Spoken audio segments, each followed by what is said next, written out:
Good morning, guys. Okay, so let's get this started. Got a lot of information to get across to you in obviously a very short period of time. So here's what we got. I was involved in a traffic stop a few days ago. It kind of came out of nowhere, and it came from a place I wasn't expecting it. Now, many of you have heard me over time talk favorably about the local police department, Seabrook, in Seabrook, Texas, Seabrook Police Department. I interact with these police officers several times a week. I see them in the community, always stop and talk to them. In the past, in the course of their official duties, I've probably dealt with police officers here in the community a half dozen times. They have always been professional. They've always been just great. I mean, I honestly, there is nothing bad I can say about that department. So it's shocking to me. I have spoken to the chief of police before out in the community, and he's always told me, if you ever have a problem with one of my officers, you come and see me. I'll make time for you. I'll make myself available to you. I am the bridge in the community, the bridge with the community. So this all starts with the Pct8 Constables. I went to the chief to express to him what was going on and, basically, try to encourage him to make sure that his PD stayed neutral in the matter. He wouldn't see me. I made several attempts and he would not see me. So now we fast forward to, I just kind of left that alone, but we'll fast forward to the traffic stop. I got stopped. I made a right turn. The officer stopped me for, he said, not using the blinker. Now, I pulled up my dash cam video. There's a black box video camera within my car that shows the dash and all that. And of course, it's not working. I didn't realize that until I went to pull the video from it to see if I had turned on my blinker or not. It is unusual for me not to turn on my blinker. In the dash cam video, the forward-facing dash cam video, you can hear the blinker turn on. You can't hear it blink blink because of road noise and stereo and stuff, but you can distinctly hear me turn the blinker on. Now, giving the officer the benefit of the doubt, it's possible that the blinker bumped back off. You get that certain position on the steering wheel where you turn the blinker on and it goes. I don't know. This traffic stop was relatively uneventful. Everything was fine. The officer was polite. I didn't think too much of it until the Harris County Sheriff's Department pulled up. That set me on high alert. Still, I went on about my business, didn't really think too much of it, but I was curious, did I use my blinker or not? Because I really thought I did. So I swung by the PD, dropped off a FOIA request for the dash cam footage from his camera, from the patrol car camera, to look and see. No big deal, right? When you do FOIA requests at Seabrook PD, they usually have you drop them in a gray box that's outside the dispatcher's window. But this time, the dispatcher took the request from me. Didn't think anything of it. Again, I'm not expecting anything to come of this. It's Seabrook PD. I trust these people. I am personal friends with a couple of their officers. I know them on a personal basis. They're good guys. So this is all coming out of left field for me. Came back to my computer. I looked at the dash cam footage, including the dash cam, the rear-facing dash cam, and I could hear the blinker turn on. And then looking at the rear view dash cam, I noticed just that this officer definitely singled me out. When you see the footage, you'll understand. He definitely singled me out for that stop. Okay, so being the guy that I am, I grabbed my camera. Now, I've filmed around City Hall and Seabrook PD before for some other stuff that I've worked on. Never been a problem. This time, they put an officer outside doing physical security to watch me. I didn't see him at first. I didn't realize he was there. Once I did realize that he was there, I went and engaged him, talked to him. Basically, his name is Officer Skinner. And he's one of the good guys. He's been around here for as long as I can remember. I mean, quite a while. And I've dealt with him before, and he's always been a good guy. And I felt bad that he had to stand out in the heat and all his gear and stuff. So I told him I would leave. But I had a quick conversation with him, explained to him what was going on. And, you know, he already knew about my request for the dash cam footage. So I guess the dispatcher told everybody that I had requested that footage. I don't think it's top secret when somebody asks for stuff like that, but I wouldn't think that it would be broadcast to everybody in the department. Okay, it's weird, but you know, again, getting on with the story. I explained to him about, you know, how I'd been put on high alert because of the sheriff's department showing up and my issues that I've had with them in the past. And he said that he thought it was probably just a random, you know, officer passing by, deputy passing by that just stopped. So, okay. You know, I don't believe in coincidences, but I will accept that until I know differently. So I went on, I left, so that that officer could get inside, get in the air conditioning and stuff. I'm not trying to torture these guys. But all right, so next morning, I'm out coming through town. I see a traffic stop. Wait, let me back up. I called one of the officers that I know that works for the PD and talked to him. And he said that what it was, he thought what it was what they call a productivity stop. See, basically they just have to get out and do things, stop people to show that they're doing something in the, you know, in their patrol cars. They're not just sitting around somewhere. Okay, he called it a productivity stop. And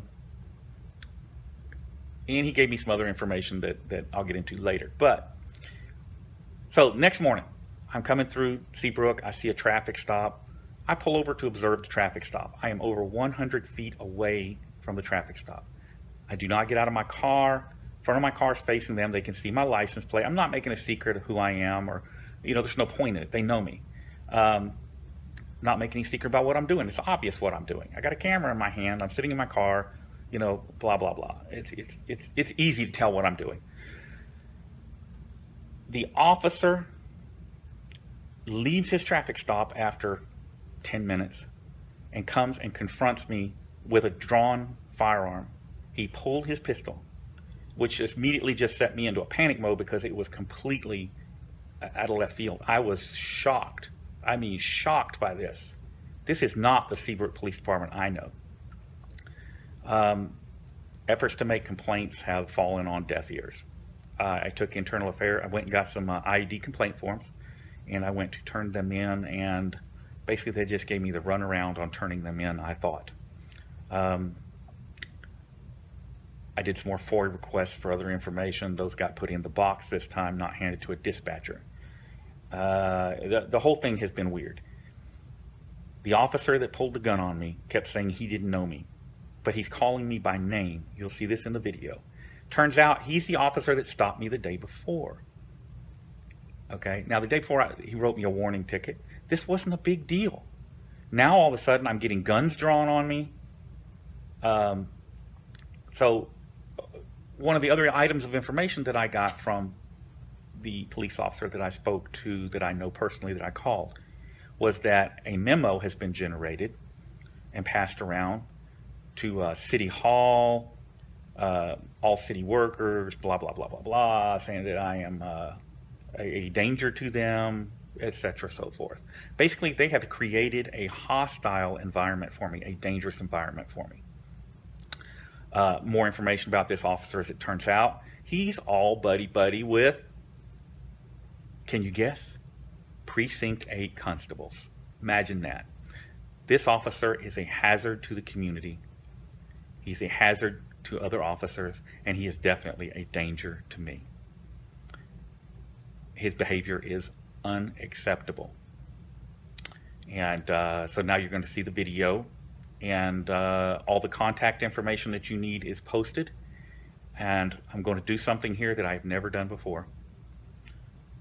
You know, whenever I have problems with officers or find officers out there doing wrong, generally I say they need retraining, they need days off, they need suspensions, whatever, okay? I don't think I've ever said that an officer should be fired. In this instance, I am saying this officer needs to be fired. he needs to be gotten off the street before he hurts somebody. He definitely has a God complex, and he is looking for a confrontation with a citizen that will give him the ability to hurt somebody. The officers that I spoke to, not at the PD, but the one I spoke to personally on the phone, has said he will not work with this officer, and he will avoid calls where this officer is called out because the officer is a hazard. Now, that's bad. So I made a post on the Seabrook Police Department Facebook, as did some other people I know. My post was replied to with a very provocative reply, very hostile reply, basically a reply that I took as a threat. I've screenshotted that. I have that, and of course I'm documenting a complaint and making a complaint about it. If you put any comments on any Facebook pages, screenshot them, because these people are deleting them, and that's not going to work this time. We've dealt with that in the past. This time, we're going to sue. We're going to sue. We're going to drag these dumbasses into court, and we're going to show them, okay? These police officers that think they're going to show us who's boss, the people they work for, they're going to show us who's boss. It's not acceptable. City Hall workers, same thing. This is not acceptable behavior from public servants. This hostile behavior from you towards citizens is going to stop. Ladies and gentlemen, here is the video. I'll give you some more quick commentary at the end. I'm going to have to shorten this video up because it's going to get long and tedious on you. But watch the comments in the video for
Howdy.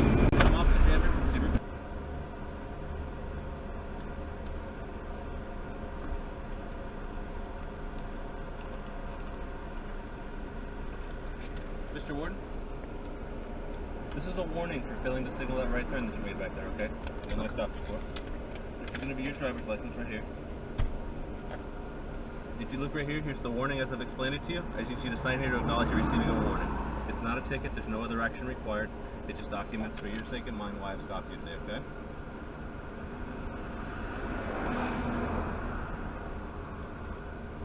Can you do me a favor? You have a great day and drive safely. Alright.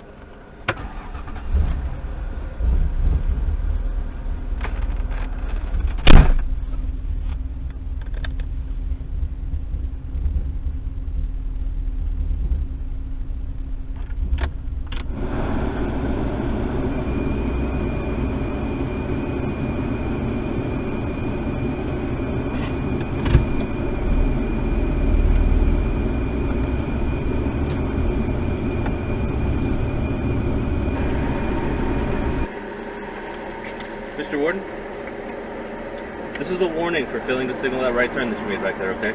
You'll not stop before. This is going to be your driver's license right here. If you look right here, here's the warning as I've explained it to you. As you see the sign here to acknowledge you're receiving a warning. It's not a ticket, there's no other action required. It just documents for your sake and mine why I've stopped you today, okay?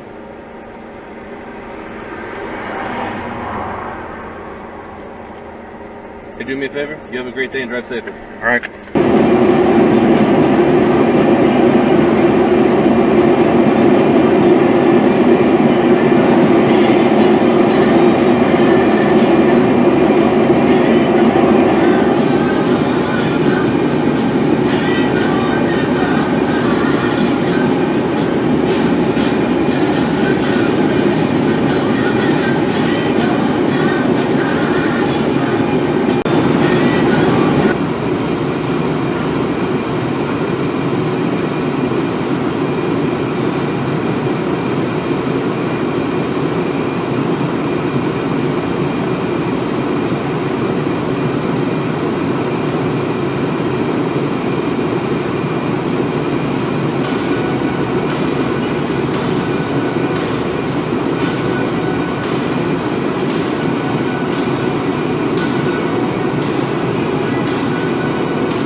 Yes, sir. How can I help you? You can put the gun away. I am not armed. Okay, I don't know that, sir. Please put the gun away. I am not armed. I'm Officer Seabrook, Seabrook Police Department.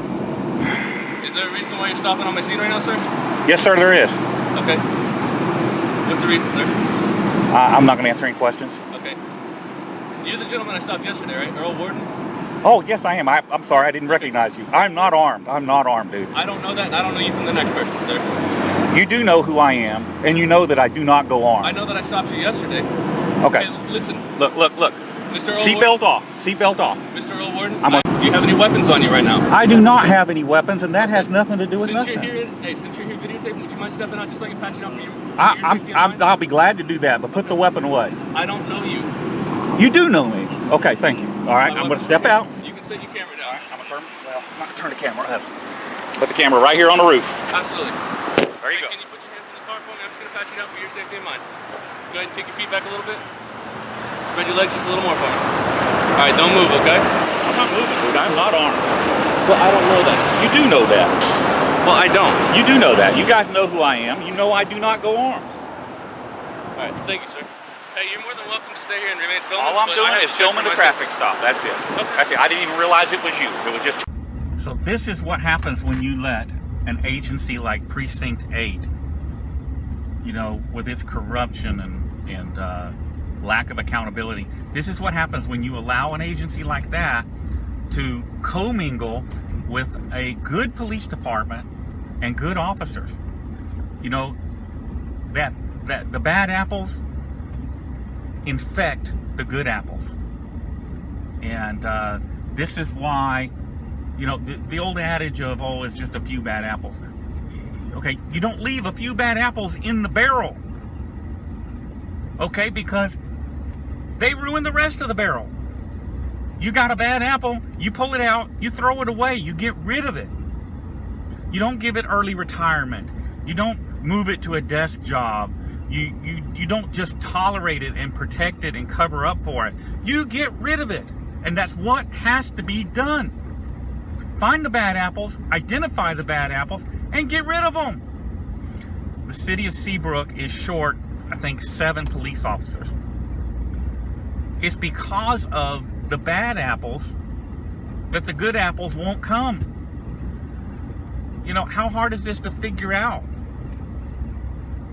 You know, instead of holding your standards and keeping the bad guys away, you're letting the bad guys in and they're running the good guys off. So why lower your standards to start with? This guy has only been an officer for like a year. And instead of recognizing the problems and taking care of the problems and resolving the problems by getting rid of the idiot, you guys want to protect him because you think that helps you. It doesn't help you. In the long run, it hurts you. Figure this out. This officer's behavior is egregious enough. It's outright dangerous. To intentionally confront with a firearm in your hand, to intentionally confront a citizen who is doing nothing, not bothering you, not interacting with you, not doing anything, is why we're getting killed in the streets. Stupid stuff like that, little stupid stuff like that is what's getting us killed in the streets. It's unacceptable. It is absolutely unacceptable. And the fact that this PD is, I'm going to say they're covering. I'm going to say that they are going into cover-up mode. Because they're just not making any effort to resolve the situation. So, and in the comments on Facebook and stuff that they deleted and or replied to with inappropriate replies, these are indications of, you know, basically they're circling the wagons. And protecting bad cops does nobody any good. This officer's little God complex and thinking he can do whatever he wants to do to citizens because he's Mr. Policeman, you know, that's not acceptable, and it's not going to work. And the people in the police department that know about this and are covering it up, that's not acceptable. and the people in City Hall that know about this and are going into the cover-up is not acceptable. So guys, you'll find contact information in the description. Feel free to exercise your First Amendment right to seek redress from your government, and let them know just how you feel about bullies with badges.